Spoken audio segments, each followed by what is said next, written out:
ওকে প্রিয় শিক্ষার্থীরা, তোমাদেরকে স্বাগতম। তোমরা যারা এসএসসি 2025 আগামীকালকে তোমাদের আইসিটি পরীক্ষা, সো আইসিটি এমসিকিউ সাজেশন আমি মাত্র 50টি এমসিকিউ দেব তোমাদেরকে, গুরুত্বপূর্ণ এমসিকিউ। চলো দেখি। লেখালেখি সম্পাদনের প্রথম কাজ কোনটি? বানান সংশোধন। ওকে, আশা করি তোমরা ভালো করে এমসিকিউগুলা দেখে যাবা। অবশ্যই পরীক্ষার কমন আসার সম্ভাবনা সবচেয়ে বেশি, যেগুলো বোর্ডে আসছিল সেগুলাই এখানে রাখা হয়েছে। সবাই গুরুত্বপূর্ণ দিয়ে বা মনোযোগ দিয়ে এমসিকিউগুলো পড়ে শেষ করো।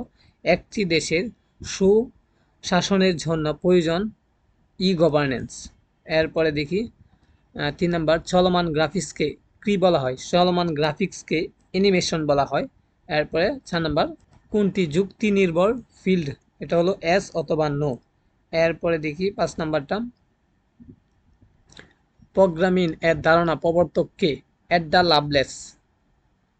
এরপরে অসংখ্য উপাত্তের সুসজ্জিত তালিকাকে বলা হয় ডাটাবেস।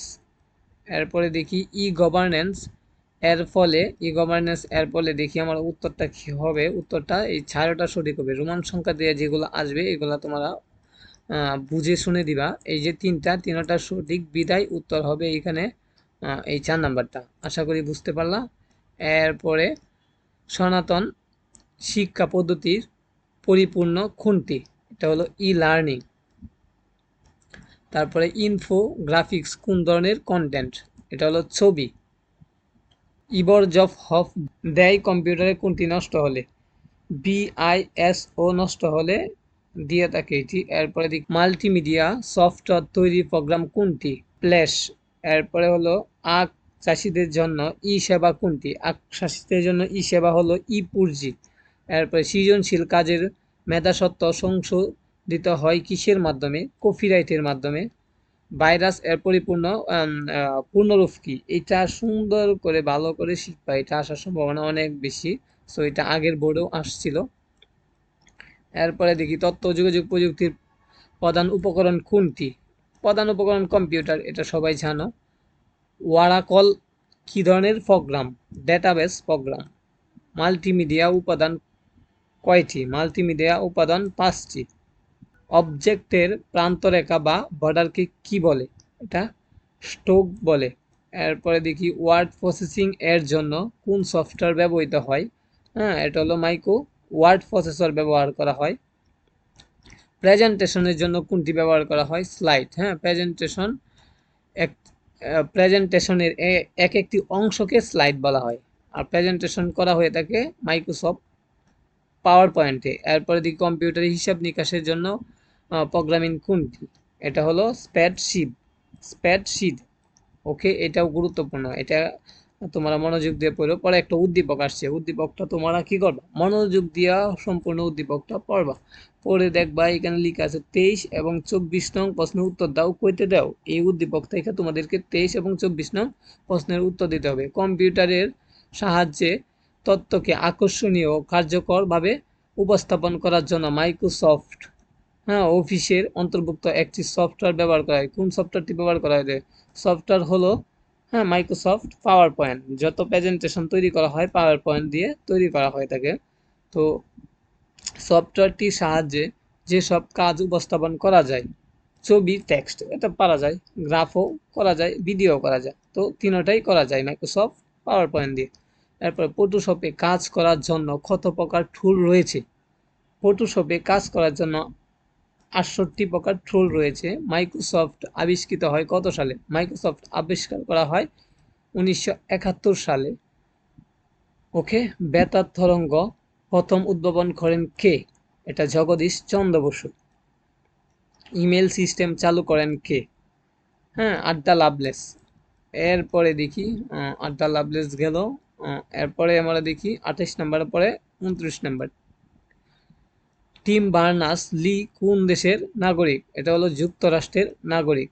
ঘরে বসে অনলাইনে কাজের বিনিময়ে অর্থ উপার্জন করাকে কি বলে? আউটসোর্সিং বলে। এটার ফ্রিল্যান্সিং মানে আউটসোর্সিং বলে।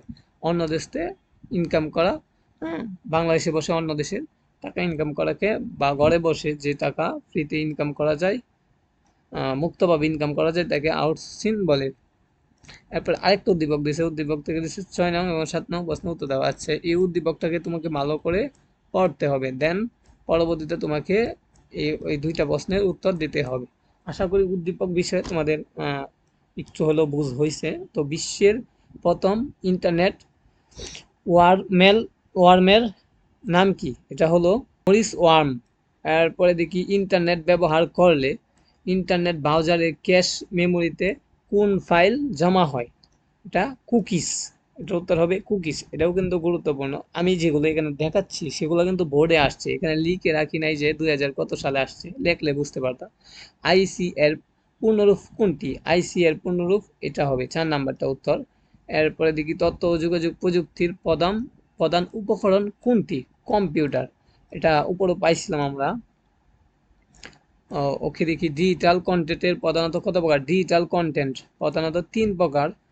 পেস্ট করার, হ্যাঁ, কপি পেস্ট, এটা মনে রাখবা। কপি করার জন্য কন্ট্রোল ভি এবং পেস্ট করার জন্য কন্ট্রোল ভি, আর কপি করার জন্য কন্ট্রোল সি, এই দুইটা মনে রাখতে হবে। তো পেস্ট করার জন্য কি হবে? কন্ট্রোল ভি হবে আনসার। এরপরে দেখি কম্পিউটারে বাংলা লেখার জন্য কোন বোতামের লিঙ্ক, হ্যাঁ, হিসাবে কাজ করে? এটা বি হবে উত্তর।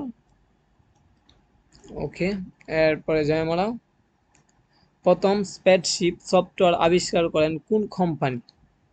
আইবিএম কোম্পানি প্রথম স্প্রেডশিট সফটওয়্যারটি আবিষ্কার করেন। এক্সেল উইন্ডোজ উপরে দিকে বাটনটিকে কি বলা হয়? হ্যাঁ, এক্সেল উইন্ডোজের উপর দিকে বাটনকে বলা হয় টাইটেল বার। ওকে, উপরে তাকে দেখো এডিট করার জন্য এগুলো টাইটেল বার। আচ্ছা, স্প্রেডশিট বিশ্লেষণ ব্যবহার করে, এটা রোমান সংখ্যা অনুযায়ী দেওয়া আছে। তো তোমাদেরকে উত্তর দেওয়ার জন্য তিনটা হবে, তো এইটা দিতে হবে যেহেতু তিনটা উত্তর হবে। কত সালে সর্বপ্রথম মাল্টিমিডিয়ার উদ্ভব ঘটে? 1895 সালে। এটাও কিন্তু গুরুত্বপূর্ণ। মাল্টিমিডিয়া ব্যবহারে বলতে বোঝায়, মাল্টিমিডিয়া ব্যবহার বলতে বোঝায় তিনটাই সঠিক। ওকে, প্রতি বর্গ ইঞ্চিতে মোট পিক্সেলের পরিমাণকে কি বলে? রেজুলেশন। হ্যাঁ, এরপরে হলো, ওকে, রেজুলেশনের পরেরটা দেখি আমরা। কম্পিউটারের টেলিভিশনে ব্যবহৃত কালার মোড হলো আর জিবি বলে। এরপরে দেখি ডাটাবেস রিপোর্টার তৈরি করতে কোন মেমোতে যেতে হবে? ক্রিয়েট মেমোতে। ডাটাবেসের রিপোর্টার তৈরি করতে, মানে তৈরি করতে গেলে ক্রিয়েটে যেতে হবে। তারপরে তত্ত্বের মৌলিক একক কোনটি? ফিল্ড। তত্ত্বের মৌলিক একক ফিল্ড। এরপরে হলো 49টা দেখে নিও তোমরা। 50টা দেখি। ইনডেক্স কি কাজে ব্যবহার করা হয়? ইনডেক্স ডাটাবেস হতে তথ্য খোঁজা। ডাটাবেস হতে তথ্য খোঁজার জন্য ইনডেক্স ব্যবহার করা হয়। এভাবে প্রত্যেকটা পরীক্ষার সাজেশন এবং এমসিকিউ এর সমাধানগুলো এই চ্যানেলে দেওয়া হয়ে থাকে। তোমরা অবশ্যই সাবস্ক্রাইব দিয়ে রাখো, এবং পিডিএফটা যদি তোমাদের প্রয়োজন হয় তোমরা হোয়াটসঅ্যাপে যোগাযোগ করলে তোমাদেরকে দেওয়া হবে।